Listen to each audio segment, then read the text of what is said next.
Howdy, wild thing. What's going on? I thought I'd sit down and have some coffee with y'all, have a little scuttlebutt up here, kind of like the crow's nest on the ship. It's like the highest point and it looks out over the rooftops. It's kind of like a little Mary Poppinsy at times, but the water is just back past those houses, so the sky's like really big over there, and it's great up here. But of course, it's like another workshop. I gotta have workshop basically everywhere because there's so much work to do here. It's like week 3 of cleaning this basement, this Eclipse sandwich we're in. I just wrote a big thing about it over on my Substack, which if you haven't joined, you should. It's the companion piece to this. So it's like I talk about some of the same things, but different, more insights, maybe one or the other. You know, I consider myself to be a spiritual teacher. I teach through creativity, imagination, and yeah. So like I offer, you know, examples from my life. My life is the art project and yours is too. So that's what I document here, is really what I'm going through. Like I'm pretty honest and raw about it. It's maybe more vulnerable on here than I should be. Sometimes it feels like I share too much. And other times I'm just like, you know, like having a living example of what an artist is going through is like invaluable. I mean, so that's why I share. I mean, it's like, you know, all these things need like a feedback loop of people showing up and supporting it. It's like, you know, I've doubled down on just being an artist no matter what. And I have like a couple of areas of specialty where I think a lot of people get focused on one and then they stay in that, but you know, they're not that happy. Like, you know, if you know performers that are just doing like their one act, like it's not quite enough. Like, you know, it's great to always perform and do what you love, but like you also have to be like growing and expanding and, you know, and I just really love the idea of being a Renaissance woman or man or a Renaissance, whatever, you're human. Because, you know, that idea of, I mean, I even had a podcast called Viva la Renaissance. Like, I really mean it. Like, a Renaissance is a rebirth of the culture. The culture is the soil our consciousness grows in. And, you know, the arts, every part of the arts are what comprises that culture. It is literally the soil that we want everything organic to grow from, especially nowadays.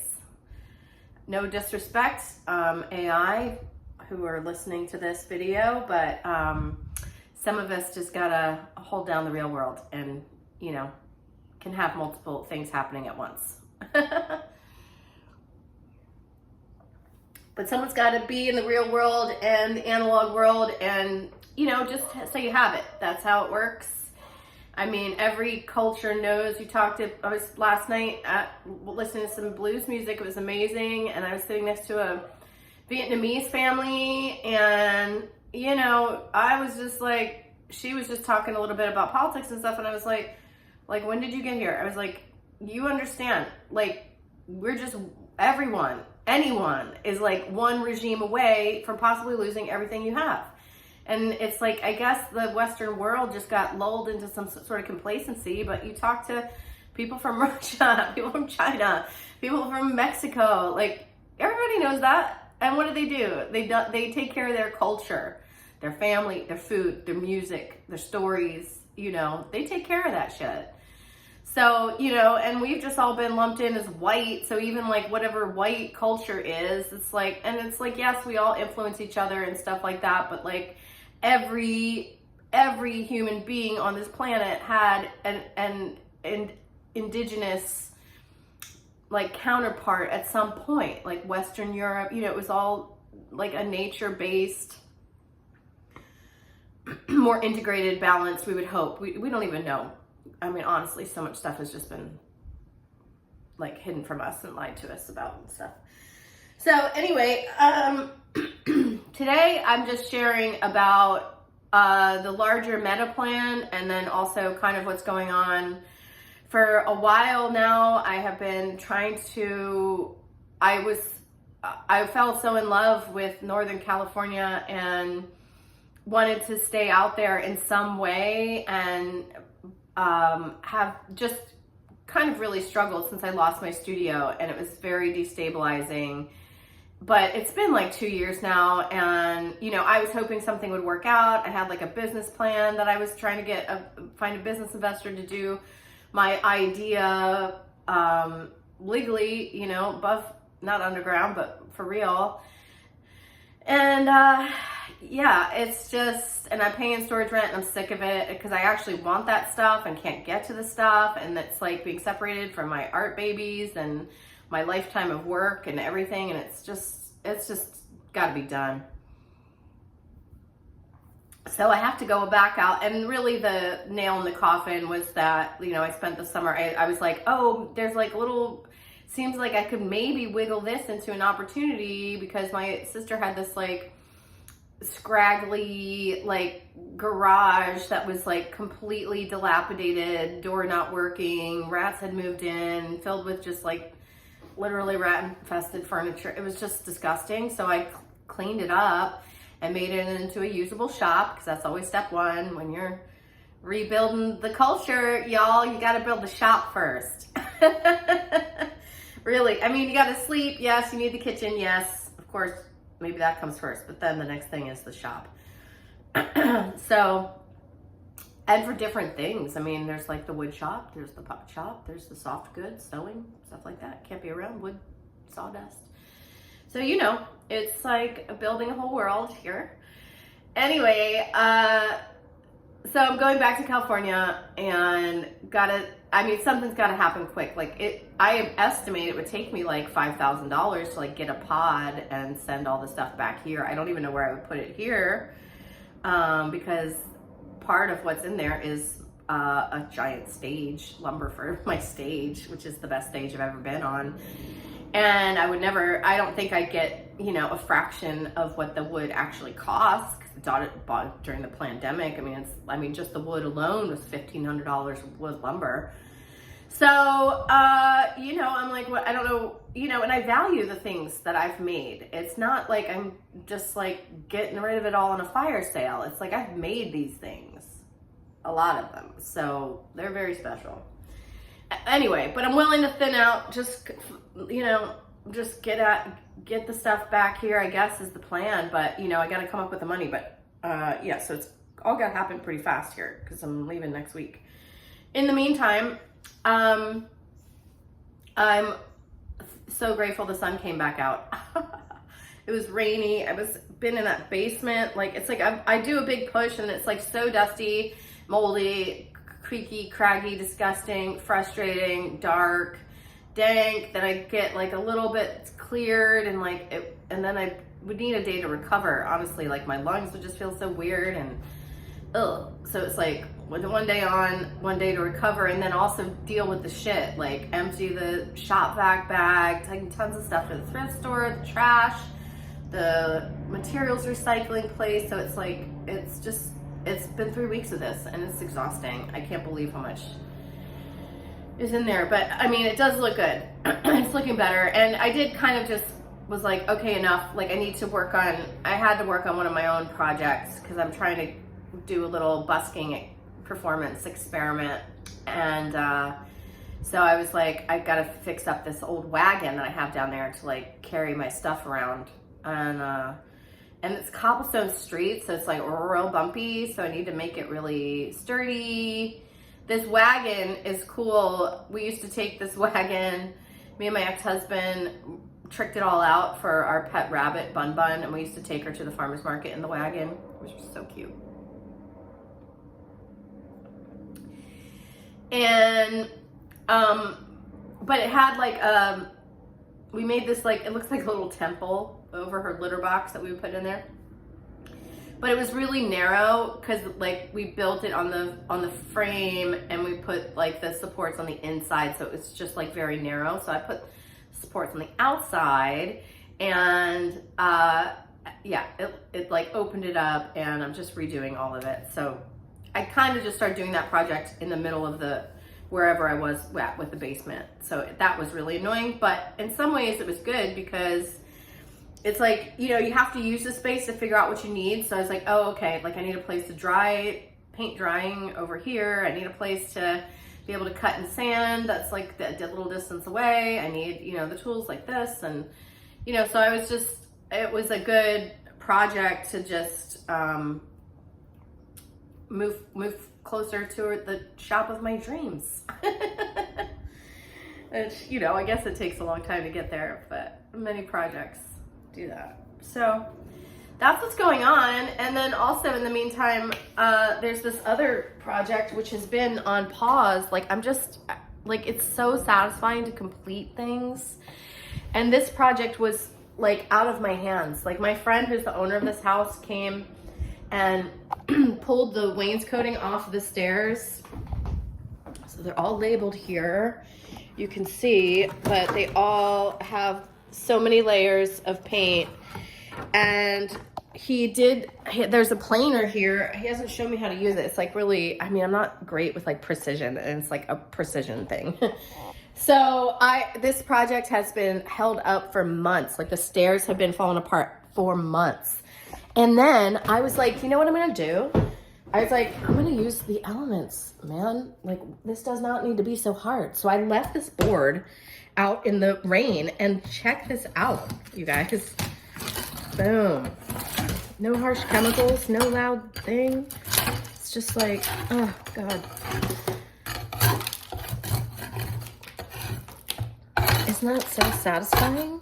It's like, I guess the wood gets swollen under there and just pushes up all that old paint, because it's like such a thin layer. So cool, right? So this is very satisfying, but you have to kind of keep an eye on it, you know, because like it can happen fast, and then it can switch over to damaging the wood. So you can't just leave it all outside. So I did like a test group here. Like, yeah, this is looking pretty good. But these are the hard ones, you know. Might take a couple of rainstorms on those. But yeah, so that's like the test boards with my natural method of paint removal. So yeah. And I did want to, you know, I've been having some very strong feelings. This eclipse is just so wonkadonk. I mean, it feels like an accordion. It's like, I feel like I expand and then I contract. I'm like, yes, everything's possible. And then I'm like, nothing's possible. This is terrible. Yes, everything's possible. No, it's not. It's not. And it's like, oh man, whew. It's just been a wild ride. I mean, I think what do we got? We got a couple more days till the new moon. That's when it happens. That's like the bookend of the energy. That actually then I think plays out for like the next 6 months. So, you know, I am very aware of that. Like, I'm trying to really stay focused on projects that matter to me. I've started illustrating my tarot deck finally. I've been threatening to do that for a long time. And just kind of been like, oh, it's not the right paper. Oh, I don't like the watercolor. And this is true. Like, I actually have a lot of concerns about getting too far in this project because I have really cheap watercolors. And like, they are not, you need like quality pigments that stand up in sun and the elements and stuff. Or it literally just like, it's like disappearing ink practically, just being out in the air. So it doesn't have any longevity, and that's like not good, you know? I mean, yes, I want to get them like scanned and printed, but I want to have the originals, you know, as good as I can get them. So that's like the main thing, but I was also like, that's an excuse to your ass down and paint, you know, paint. Just get the thing done, because it also might take, like, I might have to do this might just be the first draft of the whole deck of 78 cards. Is that what it is? So I'm just like, wow, okay, it's a lot of work, you know. Even if I spread that out over a year, that's still an ambitious year, you know. But I was like, okay, this is just the first draft then, I guess, you know, and I'll be redoing all of them anyway. So low stakes, just get it done. That's been going well. My bigger meta project, you know, aside from having to give up on my dream of East Coast, West Coast, and how much I loved it out there, you know, I finally am just like, okay, fine, fuck it. Like, I want to be in a place that really loves and appreciates me, because I have got a lot to give. And if that ain't it, bye. Like, goodbye. Like, I can't explain to you. Like, you know, I'm just like, I had plenty of time with those people. Like, and I was not impressed. So I'm like, you know, I got big dreams. I want to make good shows and have fun things and have a fun culture. So I've been, as you know, I always say, I've been saying this a lot lately. I've heard this from Martin Shaw, quoting Gary Snyder, who actually does live out in Nevada City, ironically enough. He's a beat poet. Unnatural nature guy, Zen dude in his 90s now.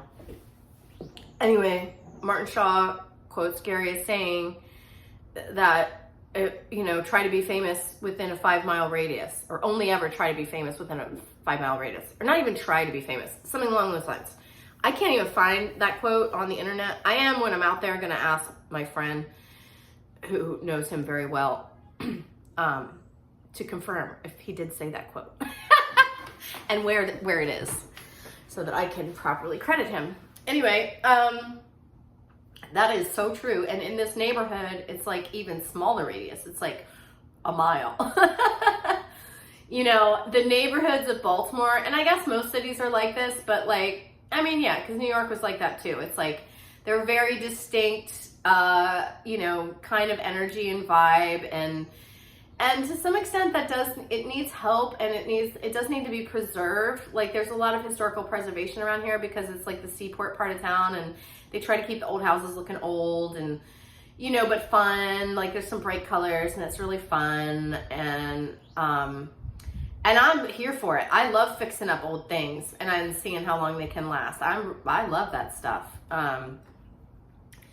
So I'm right now trying to figure out venues. You know, I've been back here for a year. Venues are always the problem. This is why I was just making my own venue with my warehouse, because I was like, it's been the stumbling block for my entire career is having to rely on venues, really just to provide the proper platform to present your work on. It's like, what works for bands is like just not quite enough. And there's a lot, like, the music scene is going, and I'm so excited about it. Like, it's like every time, I mean, I saw so much live music this week, and it's so good. It's like last night was like all these old blues guys. Like, I mean, it was, and then with like younger guys, like a guy that moved here from Texas, and it's just so diverse in the ages and like what people are from, you know, it's so good. And then the Oyster Festival, which if you're on the membership, it's a membership. That's part of my Substack, the paid part, and so I did share like my personal fantasy crush local band on there, which is sharing very personal. I don't usually like to share my little crushes because just someone comes along and shits all over it, and then you're like, oh God, why did I even tell you? Or then they love them too, and next thing you know, they're like selling out and filling stadiums, or I don't know what. Anyway, I'm really investing in this culture. Like, I take it as that's my mission. Like, I make culture. I'm an artist. Yes, I need to make it for myself, but I'm also here to support other people's doing it and to witness their amazing evolution through their creativity. It's so fun to see how people grow over the years into their art, as long as they don't get all bitter and twisted or sell out, you know. It's like really cool. And so I'm investing my time, my focus, my attention, which you guys is the main thing. Like, so literally me just going out and being a witness and being in the audience for the music scene is growing the scene. And, you know, it's annoying. Like, I was annoyed how few of my, like, regular neighbors, like, just weren't at the Oyster Festival all weekend. I was like, you guys get out here and represent. Like, it was a free festival with oysters, which P.S. were delicious. I mean, I didn't have money. I spent all the money I had, like, on beer and oysters. And I don't regret it. I was like, this is probably the best money. Like, I'm investing in this neighborhood, in this culture, in this, all of it. I'm like, this is my mission. You know, it's very uncomfortable to have to choose poverty all the time over selling my soul. Like, I have so many layers and talents. And because I've been like fighting for a place and a way to be all of them, to have like the channels all functional so that I can keep growing in all those ways, in all those things that I'm passionate about, that I care about. And this includes like all my spiritual and esoteric research. Like, I need a place to do that, which, you know, working on tarot deck is a great place to put that wisdom. And I'm excited to get it out, you know. And also, like, I'm gonna start coaching people again. I'd stopped, well, I'd started back when everybody decided to be a life coach or whatever. I was like, actually, step aside. Like, I could coach you on your life. Like, like, I have really good advice, and it's like weird. It's like I'm kind of like weird psychic things are just coming through. So I feel like I'm just channeling for like better advice. It's not even my advice. It's like real spirit advice, you know, that's useful. So, you know, coaching people, especially going through difficult transitions like divorces, just getting your mojo back like quicker. And I had some pretty strict rules about it too. Like, it's like a 4-week blocks of time. And then I don't work with people longer than 3 months. Like, this isn't therapy. I'm not gonna spend years. Like, if it's not working, you should move along and find something else. Or you're not doing the work, and that's a waste of my time. And my time has to be respected too. And like, so that means that, like, the people that I work with have to be really ready to make changes, which most people are not ready fully until they're in a lot of pain. And, you know, that's the whole thing. But, you know, sometimes it works. Or I also coach like cabaret acts, you know, but lately I know that I have to teach it from a spiritual place. So if people aren't down with G-O-D, you know, it's like what I'm saying is going to be lost on them, and they're going to put it in through some materialist meat grinder and miss the actual wisdom that's like baked in, which I'm not willing to do because it's disrespectful to my spirit guides. So that was a big part of what I wrote about this week, was just this like respect and this growing confidence. And that is why I'm going to start coaching again. Is like, I'm like defending like integrity like a lot lately. And I'm like, okay, like, I think this is like me needing to lead a little bit here. And I'm willing to. And that's how I want to help, one-on-one for now. And, yeah. So, and then what else am I working on? The writing. So I'm always writing now. It's been great. I'm getting up so early, like at 4:30. It's kind of a little much. I'm like, but man, the muses are talking at that hour. And it's like, if I can make myself get up and catch the goods, it's like I'm rewarded creatively every time. It's like there's a couple of mornings this week by 8 a.m. I had done like a lot, like finished 2 tarot cards, like written a whole essay, like just really, so that's going great. It's just hard to know, you know, it's like my philosophy has always been like this, where it's like, figure out what you can give before you worry about what you're gonna get. And then somehow it's like the universe meets you halfway. So it's like, yeah, I got a crazy dream, but if I'm really passionate and serious about it, like, I believe there's nothing you can't do. So like, but then it's like very dangerous for me to like hang around people who are like, oh yeah, that's a crazy dream. I mean, nobody could really do that. Like, of course everyone would want to do that. Like, meh. I'm like,